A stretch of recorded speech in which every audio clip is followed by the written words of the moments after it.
disponível para quem crê. Tem 2 ou 3 pessoas para crer nessa palavra essa noite. Tem homens e mulheres aqui com fé. Eu estou pregando para uma igreja que tem promessa. Eu estou pregando para uma igreja que acredita que ao terceiro dia o Rei dos Reis ressuscitou e que Ele te chamou para romper. Deus nos chamou. Olha o que João capítulo 14 verso 12 diz. O texto é enfático e poderoso. O que Jesus está falando aqui. A Bíblia diz: em verdade vos digo. Espera aí, precisamos entender algumas coisas aqui. Toda vez na Bíblia que você encontrar uma palavra se repetindo, é porque o autor está dando ênfase para aquela situação. Toda vez que você vê uma palavra se repetir, aqui está falando assim: ei, presta atenção aqui, é diferente o que vai ser falado. Então Jesus, quando Ele diz assim: ei, em verdade eu vos digo, Jesus está dizendo: presta atenção. Jesus está chamando a atenção do povo. Jesus está chamando a atenção dos discípulos. Quando Jesus está falando assim: ei, em verdade, Ele está indo para um lugar mais alto. Ele está falando assim: ei, presta atenção. Presta atenção no que eu vou falar. Presta atenção no que eu vou dizer a partir de agora. Presta atenção nas palavras que sairão da minha boca a partir de agora. O que Jesus está fazendo é o seguinte: parem o que vocês estão fazendo e escutem o que eu vou falar. Jesus está atraindo a atenção do povo. Jesus está falando, imagina que tem homens ali preocupados com as sandálias. Jesus está falando, tem homens ali preocupados com o que vão comer. Jesus está falando e tem homens ali olhando para os passarinhos que passam. Mas quando chega nesse ponto do texto, a Bíblia diz que Jesus chama a atenção para si. A Bíblia diz, através do verdade em verdade vos digo, é o seguinte: ei, Jesus está dizendo: para o que vocês estão fazendo e presta atenção aqui. Jesus faz isso porque Ele está prestes a falar algo e a liberar uma sentença que naturalmente causa confusão de ser compreendida. Jesus está atraindo a atenção de todo mundo que está ali, porque as palavras que estão para sair da boca dele são palavras que, se alguém escutar, é capaz de não acreditar. Jesus está falando o seguinte: olha, presta bem atenção, porque o que eu vou falar agora pode causar espanto. Presta bem atenção, porque se alguém passar e escutar de uma forma, é capaz de não acreditar. Jesus atrai a atenção do povo para dizer o seguinte: aquele que crê em mim fará também as obras que eu faço. Tem alguém que crê em Jesus aqui? Agora imagina se alguém está passando na época, Jesus está falando, pastor Gessé, e só escuta: se alguém crê em mim fará obras maiores. Será que é verdade isso? Será que eu não escutei bobagem? Será que foi coisa da minha cabeça? É por isso que Jesus está atraindo a atenção do povo. É por isso que Jesus está olhando assim: olha para mim. Jesus está provocando um gesto e falando assim: olha para mim, porque aquilo que eu vou falar pode liberar algo, uma sentença no mundo para vocês.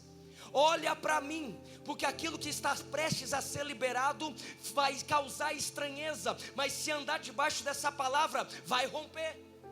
O que Jesus está dizendo é o seguinte: aquele que crê em mim fará também as obras que eu faço, e outras maiores fará, porque eu vou para junto do Pai. O que Jesus está dizendo é o seguinte: aquilo que é a manifestação do meu poder não pode parar. Não pode parar. Jesus está olhando para o povo e está dizendo o seguinte: os milagres não podem parar, as manifestações do meu poder não podem parar, o agir do meu poder não pode parar. Deus está falando com homens e mulheres aqui essa noite: não pare de acreditar que Deus faz milagre, não pare de acreditar que Deus faz grandes coisas. Ele está dizendo o seguinte: presta atenção, porque eu não vou mais estar aqui, mas vocês estarão. Vocês estarão, vocês serão responsáveis por isso. Vocês serão responsáveis por andar por esta terra e a manifestação do meu poder acontecer. Vocês serão responsáveis por andar por esta terra e algo sobrenatural acontecer. Ei, igreja, preste atenção. Eu e você somos chamados para mais do que simplesmente ver os nossos dias passarem, mais do que simplesmente andarmos na normalidade, mais. Somos chamados para mais. Somos chamados para romper com a média. Eu e você não fomos chamados para andar na média. Eu e você fomos chamados para viver o extraordinário de Deus para mim e para a sua vida. Eu e você fomos chamados, cadê os homens e mulheres que creem nisso? Eu e você fomos chamados para agir de acordo com uma mentalidade do céu. Eu e você fomos chamados para não andar na mediocridade. Agora, quando a gente escuta a palavra mediocridade, ela dói.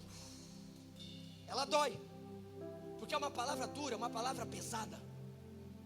É uma palavra que ela beira um xingamento quando a gente escuta. Imagina você falar assim: olha, você é alguém medíocre. É forte, é duro. Agora vamos entender o que significa mediocridade. Mediocridade significa estar na média. Médio. Agora o que eu e você precisamos entender é que uma vida com Deus, Deus não nos chamou para andar na média. Deus não nos chamou para andar na média. Deus nos chamou para romper com a mediocridade. Deus não nos chamou simplesmente para saber aquilo que Ele pode fazer. Deus nos chamou para viver aquilo que Ele pode fazer. A Bíblia conta a história dos talentos. Um senhor, antes de se ausentar, reúne 3 servos. E a Bíblia fala que cada um recebeu de acordo com as suas habilidades. Um recebeu 5 talentos. O segundo servo recebe 2 e o terceiro 1. A Bíblia diz que aquele que recebeu 5 talentos imediatamente saiu e multiplicou. Aquele que tinha 2 talentos imediatamente saiu e... Mas aquele que tinha 1 enterrou.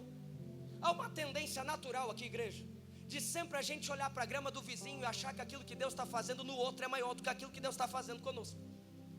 Há uma tendência da gente sempre desvalorizar aquilo que Deus está fazendo na nossa vida, em detrimento daquilo que a gente está vendo que Deus está fazendo na vida dos outros. A Bíblia fala que cada um recebeu de acordo com a habilidade. Entenda que se teve um que recebeu, teve gente que não recebeu nada. Mas há uma tendência de sempre a gente olhar para aquilo que não tem, ao invés de olhar para aquilo que tem. Imagina que aquele que tinha 1 talento está acima da média de muita gente que não recebeu nenhum. Mas ele insistiu em olhar para aquele que tinha 2 e para aquele que tinha 5, ao invés de supervalorizar aquilo que Deus estava fazendo na vida dele.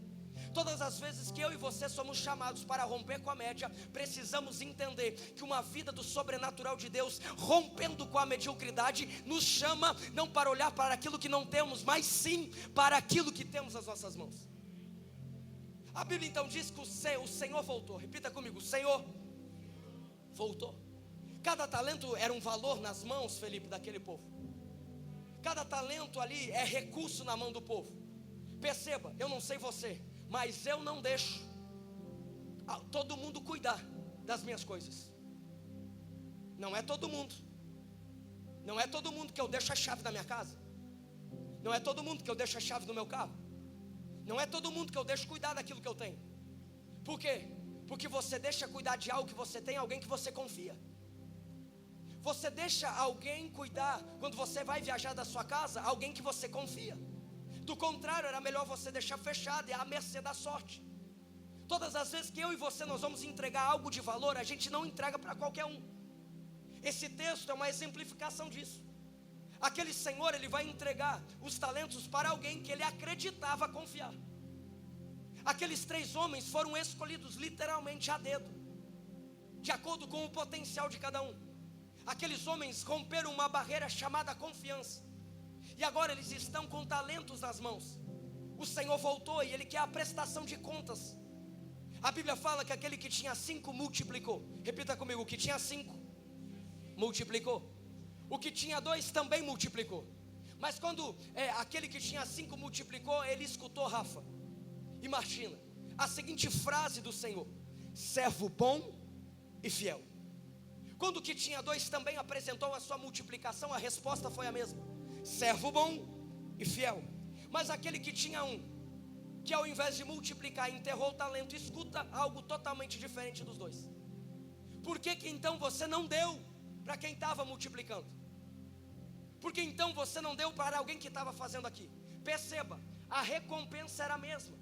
Não era sobre a quantidade de talento, não era sobre multiplicar 5 ou multiplicar 2, é sobre estar fazendo o que precisava ser feito. A recompensa não estava atrelada à quantidade, a recompensa estava atrelada à obediência. A recompensa estava atrelada àquilo que precisava ser feito. Muitas vezes eu e você, nós achamos que estamos fazendo algo bom, mas não estamos fazendo aquilo que o Senhor pediu para a gente fazer. Pode até ser bom, pode até ser agradável, mas se não é o que Deus está pedindo, não adianta. Porque a Bíblia diz então que quando aquele servo que tinha 1 talento foi questionado pelo Senhor, a desculpa dele foi a melhor possível.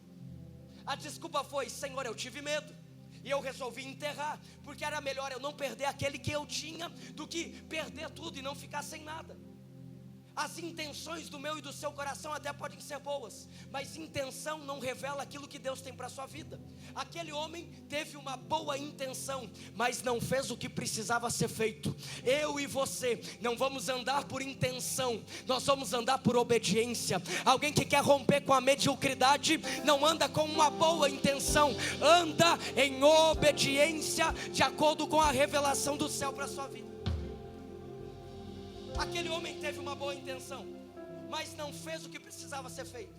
Quer fazer o que precisa ser feito? Seja bom com aquilo que você tem nas suas mãos. Seja bom, seja excelente com aquilo que você tem nas suas mãos. Satanás por muitos anos usou a boca de homens para dizer que crente tem que ser medíocre. Satanás durante anos usou a vida de homens para dizer que crente tem que ser burro. Eu cresci num contexto que crente era taxado como burro. Eu cresci num contexto que crente era taxado como feio, fedido, pobre. Eu cresci num contexto que crente era só para ver o que estava acontecendo, mas não podia viver. Eu cresci num contexto onde era pregado que quanto menos você tinha, mais abençoado você era. Acontece que quem pregava não vivia dessa forma. Eu prego que tem que ser medíocre, mas eu vivo o extraordinário. Mas eu não quero aqui gerar uma crítica, eu só estou aqui limpando a sua velha mentalidade, para que você acesse uma nova mentalidade do céu. Uma nova mentalidade do céu é alguém que acredita que Deus te chamou para daquilo que você tem nas suas mãos, você dá o seu melhor. Não é à toa que Provérbios 22:29 premia quem faz algo bom. Não é à toa que Provérbios 22:29 está dizendo que aquele que faz com excelência será colocado diante de reis. Espera aí, se eu faço com excelência, existe um prêmio diferente para eu fazer fora da média aquilo que o Senhor está colocando nas minhas mãos. É por isso que homens e mulheres aqui nessa noite saem por aquela porta, chegam no seu trabalho amanhã, não andando como a média, mas fazendo com excelência. Você vai ser excelente naquilo que faz, você vai ser bom naquilo que faz. Lá no banco você vai ser o melhor, lá na imobiliária você vai ser o melhor, lá no seu trabalho você vai ser o melhor, porque você é filho de Deus. Eu sou do tempo que indicar crente para trabalho era perigoso. Eu sou do tempo que crente pedia tanto para Deus abrir a porta, mas quando abria o próprio crente fechava. Fechava porque Deus abria, mas não se arrumava de acordo com a porta que ele abriu. Eu sou do tempo que Deus fazia coisas extraordinárias, mas as pessoas insistiam em achar que o fato de estarem no lugar da promessa fazia com que elas não tomassem uma atitude de acordo com a promessa. Então Deus abria a porta, mas a pessoa não se arrumava de acordo com a promessa, não se vestia de acordo com a promessa, não escovava o cabelo de acordo com a promessa, não passava perfume de acordo com a promessa, não abria a boca de acordo com a promessa. É porque Deus abençoou, é porque Deus abriu a porta, é porque Deus vai fazer grandes coisas. Vai, e eu creio nisso. Mas Deus te deu habilidades e talentos para que você multiplique e não fique enterrando. Você foi chamado para sair da média. Você foi chamado para sair da média. Você foi chamado para sair da média. Cutuca essa pessoa que está do seu lado e fala assim: ei, você foi chamado para sair da média. Você foi chamado para sair da média. Prepare-se para sentar em mesas, para que o nome do Senhor seja honrado, glorificado e exaltado. Prepare-se para pisar em lugares de influência, para todo mundo ver como Deus tem sido bom. Porque tudo aquilo que o Filho de Deus não governa, as trevas governam. Tem coisas que a gente taxa como do diabo, mas é que os filhos abandonaram. Tem coisas que a gente acha que é do diabo. O diabo pode estar estabelecendo o princípio, mas porque os filhos não se posicionaram. Você viverá tudo que Deus tem para a sua vida. Deus está levantando um exército de homens e mulheres aqui nessa cidade, que vão romper. Você vai romper, você viverá as promessas de Deus para a sua vida. Você não viverá na média, você viverá o extraordinário de Deus. A mediocridade não é de agora, a mediocridade é dos tempos bíblicos. Pessoas que insistem em viver na média é dos tempos bíblicos. Por mais que você ache que é um termo atual, é um termo muito antigo já. Você vê Moisés sendo chamado por Deus, e Moisés olhando para Deus e falando assim: Você vê Josué sendo chamado por Deus, e claramente mostrando uma ausência de coragem e ousadia. Você vê os discípulos sendo ensinados por Jesus, mas não se posicionando para viver aquilo que Jesus havia pregado e treinado ele durante anos.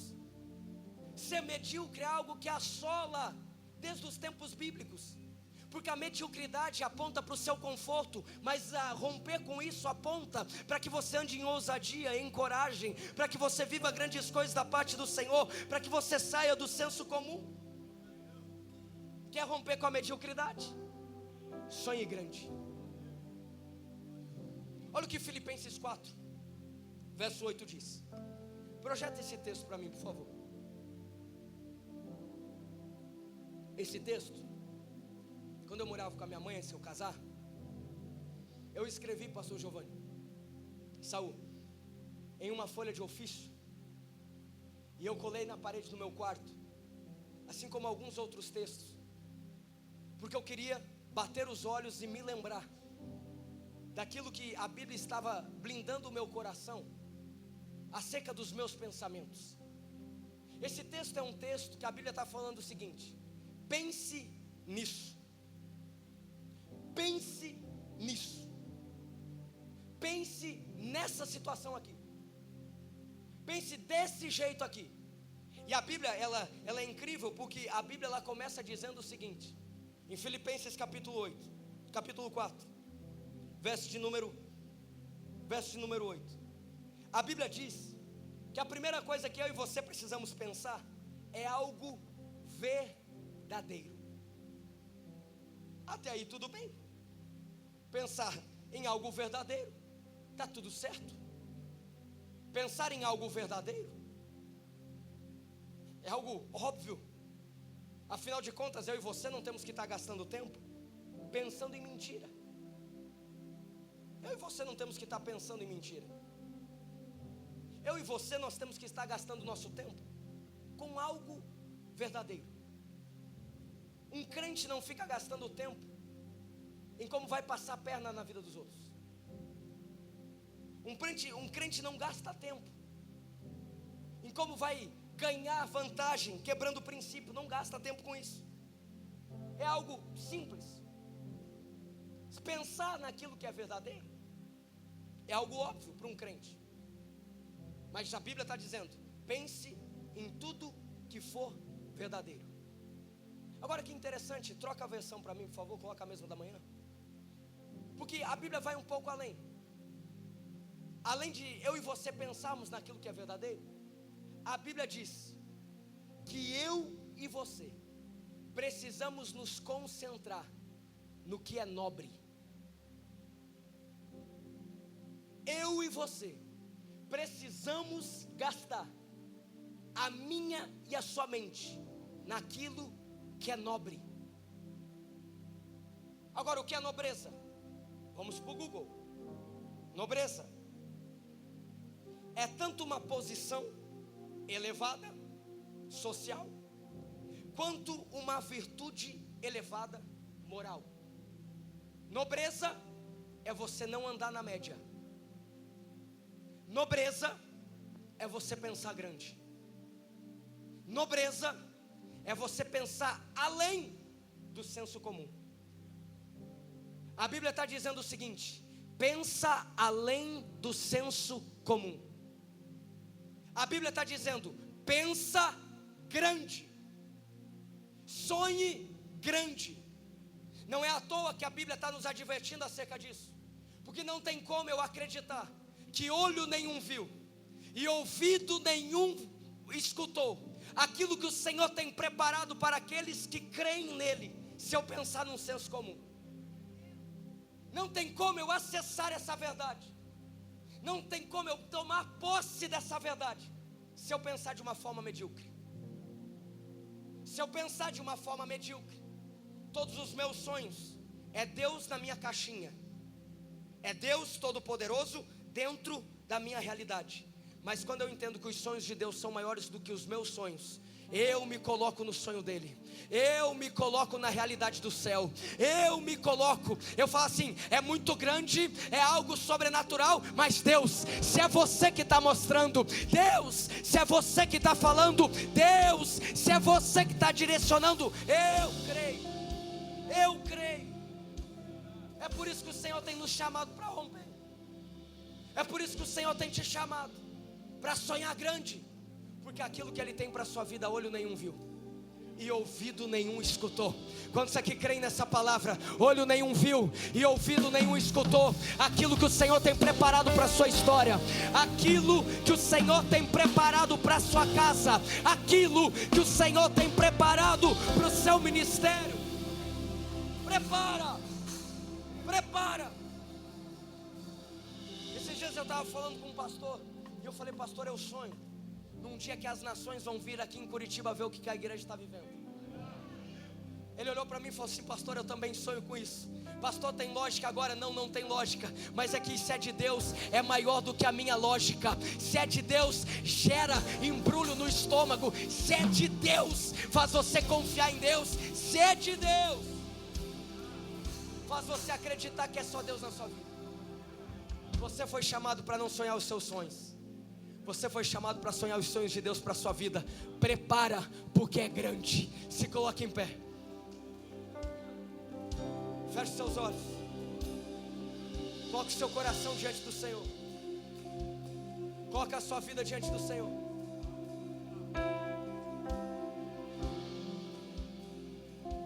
Coloque o seu coração.